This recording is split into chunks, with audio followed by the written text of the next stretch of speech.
తిరుపతి తొక్కిసలాట ఘటనపై ఎన్నో విమర్శలు వెళ్తున్నాయి. జరిగిన ఘటనపై బాధాకరమైనదని, కొన్ని జాగ్రత్తలు తీసుకొని ఉంటే ఇలా జరిగేది కాదన్న అభిప్రాయాలు వినిపిస్తున్నాయి. ఈ నేపథ్యంలోనే టీటీడీని బిగ్ టీవీ కొన్ని ప్రశ్నలు వేస్తోంది. మొదటి ప్రశ్న, 8 టోకెన్ కేంద్రాల దగ్గర భక్తులు కిక్కిరిసినా ఎందుకు గుర్తించలేదు? రెండో ప్రశ్న, గంటల తరబడి భక్తులను క్యూ లైన్లలో ఎందుకు నిలబెట్టారు? మూడో ప్రశ్న, భక్తుల రద్దీ పెరిగిందని, తొక్కిసలాట జరిగే ప్రమాదం ఉందని మీడియా అలర్ట్ చేసినా ఎందుకు పట్టించుకోలేదు? నాలుగో ప్రశ్న, వైకుంఠ ఏకాదశి టోకెన్ జారీ కేంద్రాల దగ్గర భారీ రద్దీ ఉంటుందని తెలిసినా కూడా వెంటనే టికెట్స్ ఇచ్చేలా ఎందుకు ఏర్పాట్లు చేయలేదు? ఐదో ప్రశ్న, టోకెన్ సెంటర్ల దగ్గర రద్దీ పెరిగినా అధికారులు కొండపైనే ఎందుకు కూర్చున్నారు? కిందికి వచ్చి పరిస్థితిని ఎందుకు పరిశీలించలేదు? ఆరో ప్రశ్న, అసలు ఉదయం నుంచి అర్ధరాత్రి దాకా క్యూ లైన్లలో వేల మంది భక్తులను నిలబెట్టి అర్ధరాత్రి తర్వాత టోకెన్స్ ఇవ్వాలన్న ఆలోచన ఎవరిది? ఏడో ప్రశ్న, ప్రశ్న 7 వచ్చిన భక్తులకు వచ్చినట్టు టోకెన్లు ఇవ్వకుండా అంతసేపు నిలబెట్టడం వల్లే తొక్కిసలాట జరిగిందన్నది నిజం కాదా? ఎనిమిదో ప్రశ్న, ఆన్లైన్ విధానంలో సగం టోకెన్లు ఇచ్చి ఉంటే తొక్కిసలాట జరిగేది కాదు కదా? మరో ప్రశ్న, వేల మంది జనం ఉన్న చోట అంబులెన్స్లను ఎందుకు పెట్టలేదు? పదో ప్రశ్న, గతంలో టోకెన్ సెంటర్ల దగ్గర జరిగిన తొక్కిసలాట నుంచి టీటీడీ ఎందుకు పాఠాలు నేర్చుకోలేదు?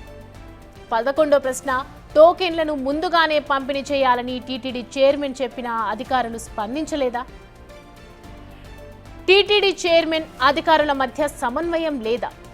విఐపి సేవల్లో తరించకుండా సామాన్య భక్తులను పట్టించుకుంటే ఈ ఘోరం అసలు తప్పేది కదా? తొక్కిసలాట జరిగాక టీటీడీ అధికారులంతా కొండ దిగొచ్చారు తప్ప ఉదయం నుంచి పడిగాపులు కాస్తున్న భక్తుల దగ్గరికి ఒక్క అధికారైనా వెళ్లారు.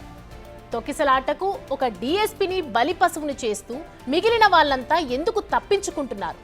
ఒక బిగ్ టీవీకే కాదు, భక్తులందరికీ ఈ ప్రశ్నలకు టీటీడీ సమాధానం చెప్పాలి.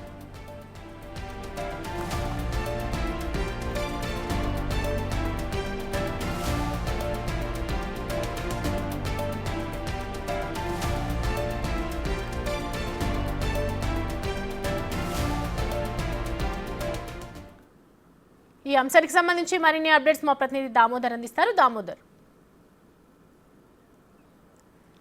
సౌమ్య, ఏదైతే తిరుపతిలో నిన్న సాయంత్రం 8, 10, 20 మధ్య జరిగిన తొక్కిసలాట ఘటనకు సంబంధించి పోలీసులు ఏదైతే అక్కడ మొత్తం 8 కేంద్రాల్లో టోకన్స్ ఇష్యూ చేస్తున్న నేపథ్యంలో బైరాగి పట్టడిలోనే టోకన్స్ కేంద్రం వద్దే తొక్కిసలాట ఎందుకు జరిగింది అన్న విషయం మీద ఒక దర్యాప్తు నివేదికను కూడా పోలీసులు ఏదైతే పోలీసు ఉన్నతాధికారులు సీఎంతో పాటు అటు డీజీ ఉన్నతాధికారులకు పంపించిన పరిస్థితి. మొత్తం మీద ఈ ఘటన తీసుకుంటే 8 కౌంటింగ్ కేంద్రాల వద్ద ఉదయం ఏదైతే తెల్లవారుజామున 5 గంటల నుంచి భక్తులు నిన్న చేరుకున్నారు. ఎక్కడైతే సుదూర ప్రాంతాల నుంచి రైలు దిగిన ప్రయాణికులు నేరుగా భక్తులు టోకన్స్ పలాని చోట ఇష్యూ చేస్తున్నారని సమాచారం తెలుసుకుని ఆ ప్రాంతాలకు వెళ్ళారు. ముఖ్యంగా ఇక్కడ మనం చూస్తే రైల్వే స్టేషన్ సమీపంలో 4 ఉన్నాయి. ఏదైతే బస్టాండు రైల్వే స్టేషన్ సమీపంలో ఇందిరా మైదానము, అదేవిధంగా విష్ణు నివాసము, శ్రీనివాసంతో పాటు సమీపంలో ఏదైతే మరో ఇటు రామచంద్ర పుష్కర్ని కేంద్రం వద్ద టోకన్స్ ఇష్యూ చేస్తుండగా చాలామంది ఆటో డ్రైవర్స్ కానీ ట్యాక్సీ వాళ్ళలు కానీ వారు నేరుగా భక్తులను ఇటు జీవకోన సత్యనారాయణపురంలోని జీవకోన కానీ అదేవిధంగా బైరాగపట్టణంలోని ఇది రామనాయుడు స్కూల్ సమీపం వరకు తీసుకెళ్లారు. అంటే కొంత ఏదైతే తమకు ఆటోలకు ఆదాయం వస్తుందన్న రైతులు ఆలోచించారు, వారు దూరంగా తీసుకెళ్లారు. ఈ విషయాన్ని ముందుగానే నిఘా వర్గాలు పసిగట్టడంలో పూర్తిగా విఫలమైనాయి. ఎక్కువ మంది జనం ఈ 2 కౌంటర్స్ వద్దకు ఎందుకు వస్తున్నారన్న విషయాన్ని కూడా తెలుసుకోలేకపోయాయి. మరోవైపు ఏదైతే ఇటు ప్రతి కౌంటీ ఏదైతే టోకన్స్ ఇష్యూ కేంద్రం వద్ద ఒక్కో డిఎస్పీని ఇన్ఛార్జిగా నియమించారు. 8 మంది డిఎస్పీలు ఇన్ఛార్జీలుగా ఉంటూ మొత్తం వ్యవహారాన్ని చూసుకుంటున్నారు. అయితే ఏదైతే బైరాగపట్టణంలోని చాలామంది అసలు పూలింగ్ పాయింట్ కానప్పటికీ పార్కులోకి వెళ్ళారు. అక్కడ ఎండ వేడిని తట్టుకోలేక చుట్టుపక్కల ఉదయం నుంచి వచ్చిన భక్తులు పార్కులోకి వెళ్ళిన నేపథ్యంలో ఆ పార్కు గేటు వేయడం కూడా ఏదైతే అక్కడ ఉన్న అధికారులు తప్పిదం. దీంతోపాటు పూర్తి స్థాయిలో బయటకు వస్తున్నప్పుడు ఒక్కోసారి 100-200 మందిని బయటికి వదలాల్సి ఉండగా ఒక్కసారిగా మొత్తం అందరినీ వదలడానికి గేటు తెరిచిన డిఎస్పీ రమణకుమార్ నిర్లక్ష్యంగా వ్యవహరించడమే ఈ ఘటనకు కారణం అంటూ కూడా పోలీసు అధికారులు నివేదిక ఇచ్చారు. స్థానికంగా ఉన్న ఏదైతే అటు స్థానికులు కూడా ఈ విషయాన్ని తెలియజెప్తున్నారు. ముఖ్యంగా ఘటన జరిగిన వెంటనే అక్కడ ప్రతి ఒక్క టోకన్స్ ఇష్యూ చేసే ప్రతి కేంద్రం వద్ద ఒక అంబులెన్స్తో పాటు ప్రాథమికంగా వారికి ఒక డాక్టర్ను కూడా ఏర్పాటు చేసిన పరిస్థితి. అయితే వీరంతా ఎందుకు ఆ సమయంలో ముఖ్యమంత్రి చంద్రబాబు నాయుడు అడుగుతున్న క్వశ్చన్స్ లో కొత్త ప్లేస్ లో టోకెన్స్ ఇష్యూ చేస్తున్నప్పుడు అక్కడ సరైన ఏర్పాట్లు ఎందుకు చేయలేదు అన్నారు. అంటే గతంలో ఇచ్చిన ప్లేస్ వేరు, ఇప్పుడు ఇచ్చిన ప్లేస్ వేరు, అక్కడ సరైన ఏర్పాట్లు చేయాల్సిన బాధ్యత ఉంది. సో ఇది ఎవరి లోపంగా చూడాలి? సౌమ్య, గతంలో కూడా రామానాయుడు స్కూల్లో టోకన్స్ ఇచ్చారు.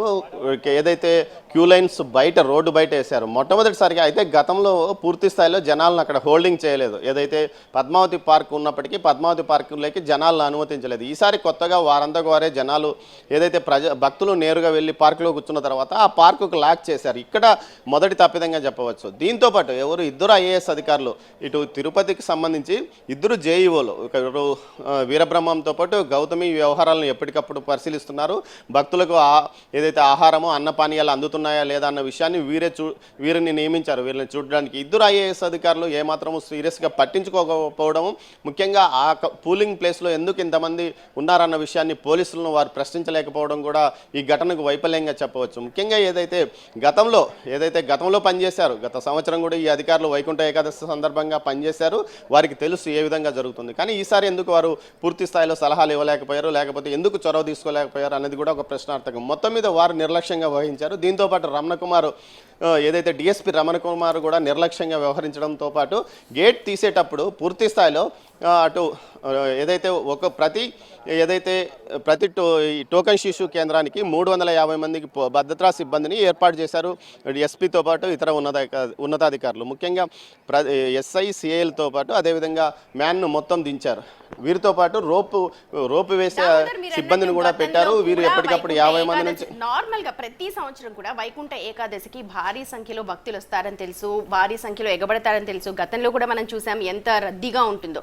సో గతం నుంచి పాఠాలు నేర్చుకోలేదా, సరైన ఏర్పాట్లు చేయలేదంటున్నారు. వైకుంఠ ఏకాదశికి ఫలానా టైంలో ఇస్తామని చెప్పారు కానీ దానికంటే ముందే ఇష్యూ ఇవన్నీ కూడా లోపాలుగానే మనం చూడాలి కదా. గత సంవత్సరం ఏదైతే అర్ధరాత్రి 12 నుంచి 1 గంట మధ్యలో ఇచ్చారు. ఇదే విధంగా ఈసారి కూడా ఇవ్వాలని నిర్ణయించుకున్నారు. అయితే ఈసారి ఉదయం నుంచే, గతంలో ఏదైతే సాయంత్రం 9-10 మధ్యలో భక్తులు అక్కడికి చేరుకున్నారు. కానీ ఈసారి ఉదయం తెల్లవారుజామున 6-7 గంటల నుంచే భక్తుల ప్రవాహం మొదలైందని చెప్పవచ్చు, వివిధ సుదూర ప్రాంతాల నుంచి. దీనికి తోడు పెద్ద ఎత్తున ఈసారి వైకుంఠ ఏకాదశి గురించి ప్రచారము మీడియా మాధ్యమాల్లో జరగడంతో భక్తులు కూడా వైకుంఠ ద్వార దర్శనానికి ఇతర ప్రాంతాల నుంచి వచ్చారు. గతంలో కంటే ఈసారి విభిన్నంగా, ప్రత్యేకంగా ఏదైతే ముఖ్యంగా గతంలో అంత నిర్బంధం తిరుమల విషయంలో లేదు అన్న విషయాన్ని జనంలోకి వెళ్ళడం వల్ల భక్తులు కూడా మనకు సులభంగా దర్శనం అవుతుంది, వైకుంఠ ద్వార దర్శనం కలిగితే చాలు అన్న నేపథ్యంలోనే ఇక్కడికి పెద్ద సంఖ్యలో వచ్చారు. దీంతో ఊహించని విధంగా 150,000 మందికి పైగా భక్తులు వచ్చారు. 120,000 టోకన్స్ మాత్రమే ఇష్యూ అయ్యే పరిస్థితి ఉండతే 150,000-60,000 మంది భక్తులు వివిధ టోకన్స్ కేంద్రాలకు చేరుకున్నారు. ముఖ్యంగా అత్యంత ఎక్కువగా చేరుకున్న జీవకోన, అదేవిధంగా ఇటు రామచంద్ర పుష్కరంలో క్యూ లైన్స్ మొత్తం నేరుగా రోడ్డు మీద ఉండడం, జనాలను నియంత్రణ చేయడానికి అటు అధికారులు కూడా ఒక్కోసారి 100-200 మందిని క్యూ లైన్లో పంపించడం జరిగింది. కానీ కేవలం 2,500 పోలీసులు చెప్తున్నారు. కానీ అక్కడ 4,000 మంది వరకు పోగయ్యారు. ఏదైతే పద్మావతి పార్కులో అంతమందిని కంట్రోల్ చేయలేకపోవడమే అక్కడ వైఫల్యంగా ఏదైతే తొక్కిసలాటకు కూడా కారణమవుతుంది. గేటు తాళాలు వేయకోకుండా తీసివేసింటే బయటికి వెళ్ళేవారు వచ్చేవారు ఈ విధమైన పరిస్థితి తలెత్తగా ఉండేది కాదు. అదేవిధంగా ఏదైతే ఒక మహిళ అస్వస్థతకు గురైందంటే అందుకు కారణం కూడా ఇదే విషయం చెప్పొచ్చు. అయితే ఇద్దరు ఐఏఎస్ అధికారులు అనౌన్స్మెంట్ విషయంలో కూడా ఇక్కడ వైఫల్యం చెందింది టీటీడీ అని చెప్పుకోవాలా. ఎందుకంటే ఉదయం నుంచి కూడా క్యూ లైన్ లో నిల్చొని ఉన్నారు. 9ంటికి అన్నారు, 12ంటికి అన్నారు, 7ంటికి అన్నారు. కానీ సాధారణంగా మీరు అన్నట్టుగా ఇందాక అర్ధరాత్రి ఇష్యూ చేస్తూ ఉంటారు టోకెన్స్. కానీ ఇప్పుడు ఈ రోజు నిన్న జరిగిన విషయంలో మనం ఎలా చూడాలి దీన్ని?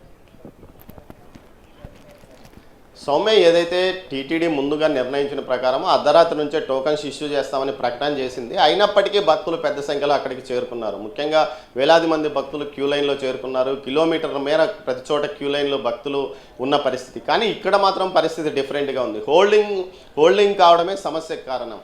అంటే ఏదైతే రోడ్డు మీద నుంచి వచ్చి క్యూ లైన్లోకి వెళ్ళడం వల్ల పెద్ద సమస్య తలెత్తేది కాదు. మిగతా అన్ని సెంటర్స్లోనూ రోడ్డు మీద నుంచి వచ్చి క్యూ లైన్లో చేరుకున్నారు. మరోవైపు ఏదైతే మొట్టమొదటిగా ఇష్యూ జరిగింది విష్ణు నివాసంలో ఒక మహిళ జారిపడి మృతి చెందింది. ఈ ఘటనకు సంబంధించిన తర్వాత పోలీసు అధికారులు అలర్ట్ అయ్యారు. ఏదైతే జీవకోణంలో రద్దీ ఎక్కువగా ఉండడంతో ఆ ప్రాంతానికి వెళ్ళారు. ఎస్పీతో పాటు ఇతర ఉన్నతాధికారులు వెళ్ళి 100 మందిని 200 మందిని క్యూ లైన్లో ఒకసారి వదులుతూ నియంత్రణ పాటించారు. కానీ ఏదైతే ఇటు పద్మావతి పార్కు సమీపంలో భక్తుల రద్దీ ఎక్కువగా ఉండే అవకాశం ఉంటుంది, మీరు తొందరగా 5:30 గంటల నుంచి వదలండి అంటూ ఆ ఎస్పీ ఆదేశాలు ఇచ్చిన 300 మంది 400 మంది ఉన్నారు. మరికొంతమంది వస్తే క్యూ లైన్లో భక్తులను వదిలేస్తానంటూ డిఎస్పీ చెప్పినట్లు సమాచారం. చివరికి 8 గంటల సమయంలో అతను ఒక్కసారిగా భక్తులను ఏదైతే ఒక మహిళను బయటికి తీసుకురావడానికి అని చెప్తున్నప్పటికీ పూర్తి స్థాయిలో అతను భక్తులను క్యూ లైన్లోకి వదిలివేయడానికి ప్రయత్నం జరిగిన సందర్భంగానే తొక్కిసలాట జరిగింది. ఏదైతే వదిలివేస్తున్న సందర్భంలో మధ్యలో రోప్స్ వేసి ఎక్కడికక్కడ ఆపుకుంటే ఈ పరిస్థితి తలెత్తి కాదు. లైన్ లో నిల్చున్న భక్తులు అంటున్నారు, ఈ సమయంలో ఇస్తాము టోకెన్లు అని మాకెవరికి చెప్పలేదు, మాకెవరికి తెలీదు, పలానా చోట ఇస్తున్నారు అని ఊహాగానాలు వచ్చాయి. సో ఆ ప్రాంతాల్లో రద్దీగా ఎక్కువ కనిపించింది అంటున్నారు. సౌమ్య, ఇదంతా అయితే నిజం కాదు. ముఖ్యంగా ఏదైతే టోకన్స్ ఇష్యూ అర్ధరాత్రి 12 తర్వాతనే ఇస్తామంటూ కూడా టీటీడీ ప్రకటన చేసింది. మీడియాలో ఏదైతే అటు పత్రికా ప్రకటనలు కూడా 2-3 రోజుల పాటు పత్రికా ప్రకటనలు ఏదైతే యాడ్స్ రూపంలో వచ్చింది, దీంతో పాటు ప్రకటనలు కూడా మైక్లో కూడా అనౌన్స్మెంట్ చేసింది. కానీ మాకు టోకన్ దొరుకుతుందా లేదా అన్న ఉత్సుకత ఆపుకోలేక ఎక్కడ తొందరగా ముందుగా వెళ్తే క్యూ లైన్లోకి తొందరగా వెళ్ళిపోతామన్న కారణంతోనే సుదూర ప్రాంతాల నుంచి వచ్చిన భక్తులు ఇక బయట ప్రాంతాల్లో ఎక్కడ ఉండలేక కేవలం వైకుంఠ ద్వార దర్శనం కలుగుతుంది ముందుగా వెళ్తే ఇక 3 రోజుల పాటు దర్శనాలకు టికెట్స్ ఇస్తున్న నేపథ్యంలో మొదటి రోజు వైకుంఠ ఏకాదశి ద్వాదశి రోజే దర్శనాలు చేసుకుంటే బాగుంటుంది, అందువలనే ఇక్కడ ముందుగా టికెట్స్ తీసుకోవాలన్న కారణంతోనే వీరంతా దర్శనాల కోసం ప్రయత్నించారు. ఆ టోకన్స్ ముందుగా ఎవరికి టోకన్స్ అంటే మొదటి రోజు 40,000, రెండో రోజు 40,000, మూడో రోజు 40,000, మొత్తం 1,20,000 టోకన్స్ ఇష్యూ అయ్యే అవకాశం ఉన్నందువల్ల మొదటి రోజు రెండో రోజు టోకన్స్ కోసమే చాలామంది ఆత్రపడ్డారు. ఈ ఆత్రమే దీనికి కూడా కారణం అని చెప్పవచ్చు. మొత్తం మీద చూస్తే ఇటు